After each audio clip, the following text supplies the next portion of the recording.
semuanya, apa kabar? Ketemu lagi dengan saya Adelia PS dari Gadget Trend. Dan kali ini guys, Gadget Trend ingin mengulas tentang Asus Zenfone 10. Setelah sekian lama menggunakan handphone berukuran besar, saya jadi lupa apa yang bikin handphone berukuran mungil berkesan. Nah, kini memori saya tuh kembali menyeruak kalah dengan kehadiran handphone ini. Asus tuh nampaknya tetap teguh dalam merilis Zenfone 10 di saat handphone berukuran kecil semakin langka. Ini sebuah keputusan yang patut diacungi jempol sih guys, karena saya yakin gak semua orang pingin handphone berukuran besar.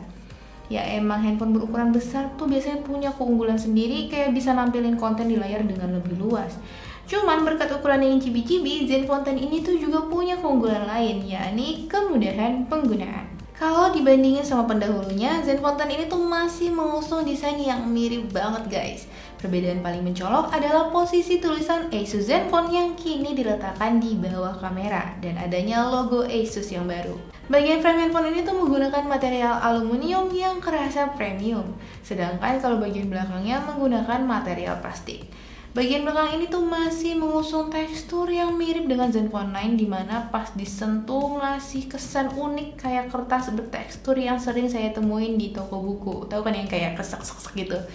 Nah, desain belakang ini tuh juga punya keunggulan tersendiri nih guys, yakni bebas dari sidik jari yang menempel.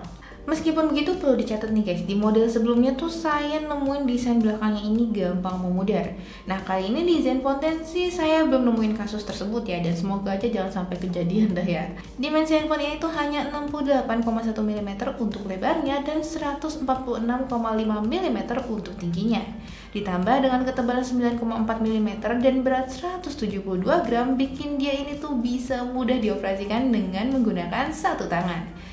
Sebagai angker alias anak kereta nih, dimana satu tangan saya tuh biasanya suka sibuk gelayutan di pegangan gerbong, ukuran Zenfone 10 ini tuh pas banget guys. Nggak ada rasa takut jatuh pas dipegang. Di bagian sisi Zenfone 10 terdapat komponen standar handphone, tapi menariknya nih terdapat headphone jack yang mana udah jadi semakin langka di zaman now.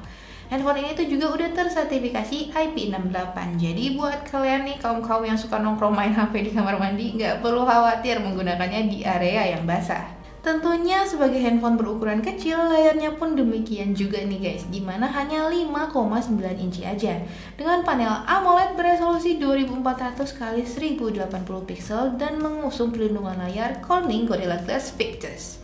Kecerahan layar maksimalnya sendiri mencapai 1100 nits yang mana cukup terang buat penggunaan sehari-hari. Sedangkan buat kualitas tampilan layar sendiri cukup memanjakan mata.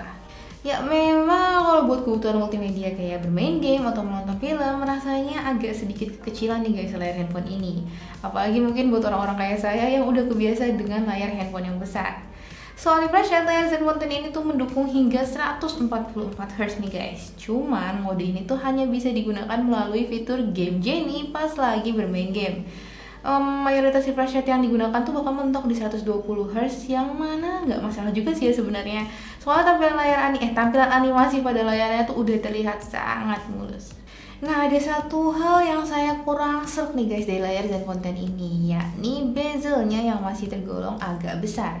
Ini sebenarnya sih nggak ngeganggu fungsi handphone ya, cuman secara estetika tuh terasa agak kurang aja. Nggak cuma ukurannya yang mungil nih, Asus pun terlihat mendesain antarmuka handphonenya buat mendukung penggunaan dengan satu tangan. Misal buat folder aplikasi, peletakan icon aplikasinya tuh dijejerin dari bawah, jadinya lebih gampang dipencet. Begitu juga dengan input buat masukin kata pencarian aplikasi, ditaruhnya tuh di area bawah layar. Selain itu, area notifikasi pas dimunculin pun terlihat agak menggeser ke bawah biar lebih mudah diakses. Kesemuanya tadi membuat Zenfone 10 ini tuh jadi sangat mudah buat penggunaan satu tangan. Selama menggunakan Zenfone 10, sirna sudah guys masa-masa saya harus effort berakrobat jari buat ngoperasiin handphone. Tampilan antarmuka yang diusung Zenfone 10 pun terlihat menarik berkat sistem operasi Android 13 yang dimodifikasi. Uniknya nih dikasih pilihan apakah ingin menggunakan tampilan yang mendekati stok Android atau ingin menggunakan yang udah dioptimalin Asus. Bloatware yang disajikan oleh Zenfone 10 ini tuh tergolong sangat minim nih guys, cuma ada sedikit aplikasi eksternal aja yang bisa dengan mudah dihapus kalau nggak diinginkan. Handphone ini juga memiliki beberapa fitur menarik kayak Edge Tool buat mengakses aplikasi dan fungsi handphone dengan cepat, serta Game Genie buat mengontrol performa dan pengalaman bermain game dengan lebih baik. Ada juga fitur unik yakni Zen Touch di mana tombol power bisa diusap secara vertikal untuk melakukan aksi tertentu. Kayak contohnya tuh menampilkan atau menyembunyikan panel notifikasi. Walaupun Zenfone 10 berukuran kecil masih sediain fitur one-handed mode nih guys. Emang untuk beberapa situasi kadang saya masih agak kesulitan buat ngejangkau area tertentu pada layar handphonenya. Fitur one-handed mode ini tuh bakal menarik ke bawah antar muka handphonenya sehingga bagian atasnya jadi lebih mudah dipencet. Untuk pembaruan sistem operasi, Asus mengatakan Zenfone 10 ini tuh bakal mendapatkan 2 update generasi Android dan 4 tahun update keamanan. Walaupun update Android itu tergolong agak kurang untuk standar sekarang, dimana biasanya kan mencapai lebih dari 3 generasi Android ya. Cuman jangka waktu update keamanannya tuh cukup baik. Biasanya handphone berukuran mungil tuh mengorbankan spesifikasi lain kayak performa, tetapi enggak dengan Zenfone 10. Handphone ini tuh mengusung chipset kelas flagship terkini yaitu Qualcomm Snapdragon 8 Gen 2 yang dikombinasiin dengan RAM LPDDR5X 8 atau 16GB dan penyimpanan internal UFS 4.0 128 atau 512GB. Performanya tuh super ngegas nih guys untuk aplikasi sehari-hari yang saya gunakan. Ketika dites menggunakan aplikasi Antutu pun handphone ini meraih skor tinggi yakni 1.499.316. Sedangkan di aplikasi Geekbench mendapatkan skor 1919 untuk single core dan 5419 untuk multi core. Meski begitu, pas digunakan buat tugas yang berat dalam waktu lama kayak bermain Genshin Impact di setelan grafis maksimal, handphone ini tuh agak kewalahan nih guys. Wajar sih ya kayaknya mengingat ukurannya yang ringkas kemungkinan besar tuh memiliki kendala di sistem pendinginan. Awal-awal memainkan Genshin Impact, FPS-nya tuh masih stabil di kisaran 57-59. Namun setelah 20 menitan nih, FPS-nya tuh menurun di kisaran 40-an dan suhu luar handphone tercatat paling panas di 45 derajat. Kayaknya performa handphone kena throttle buat ngejaga suhu handphonenya biar gak terlalu panas. Tapi kembali lagi ya guys, Zenfone 10 ini tuh emang bukan handphone yang didesain buat gaming. Kalau untuk itu ada saudaranya tuh, si ROG Phone 7 yang emang lebih tangguh buat urusan bermain game.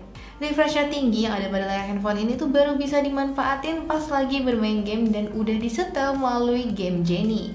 Fitur ini tuh cocok nih guys buat game kayak Real Racing 3 di mana animasi balapannya jadi terlihat lebih mulus lagi. Ketangguhan performa dari Zenfone 10 ini tuh dibandingin dengan speaker stereo yang kualitas keluaran suaranya tuh oke banget guys buat sebuah handphone.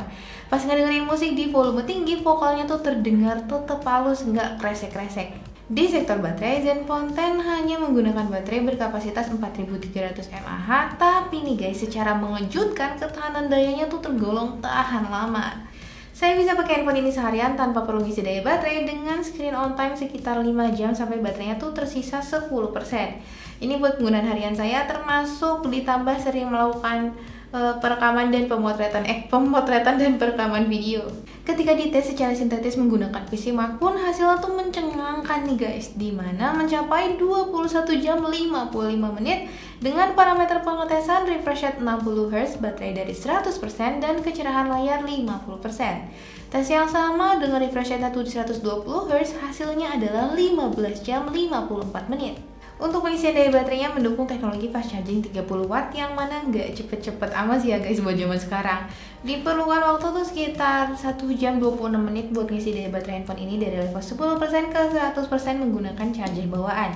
Menariknya, Zenfone 10 tuh kini mendukung pengisian daya secara nirkabel atau wireless dengan daya hingga 15W.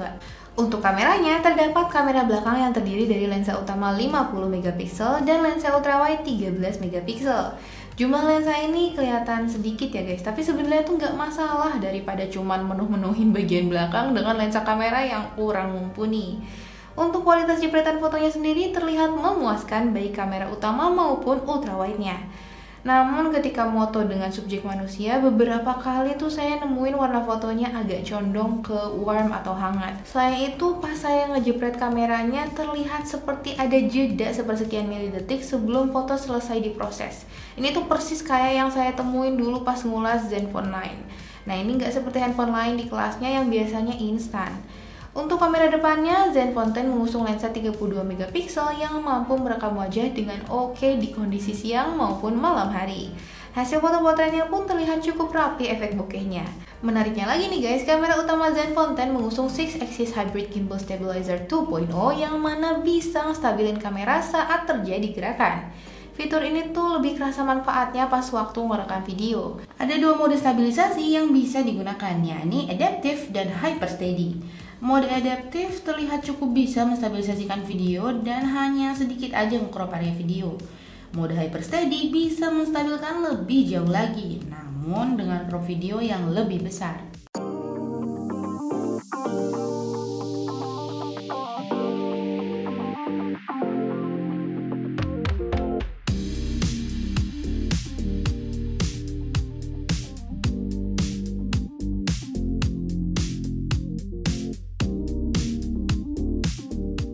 Zenfone 10 bisa dibilang adalah handphone impian buat yang seneng dengan handphone berukuran cilik tapi tetap cabai rawit. Di balik keringkasannya, handphone ini tuh tetap menghadirkan performa yang mantap, baterai tahan lama dan juga kamera yang mumpuni. Sebagai gantinya, tentu aja Zenfone 10 ini tuh nggak bisa nampilin konten dengan luas dan juga sistem pendinginannya yang kurang maksimal. Untungnya sih tapi di luar penggunaan berat ya guys, saya belum pernah ngerasa ada masalah dari sisi pendinginan handphonenya. Saya pribadi sih berharap Asus tuh kedepannya tetap konsisten ngerilis handphone berukuran mungil tapi tetap tangguh kayak gini, karena tentunya nggak semua orang pingin handphone berukuran besar. Ya segitu dulu aja video gadgetan kali ini, mudah-mudahan bisa membantu kalian menambah informasi. Jangan lupa bantu support kita ya guys dengan cara subscribe, like, dan komen, dan mampir juga ke website kita di gadgetan.com. Saya Adelia PS mau pamit undur lagi dulu, mohon maaf jika salah kata. Makasih banget udah menonton dan sampai jumpa di video gadget trend yang berikutnya. Have a nice day semuanya.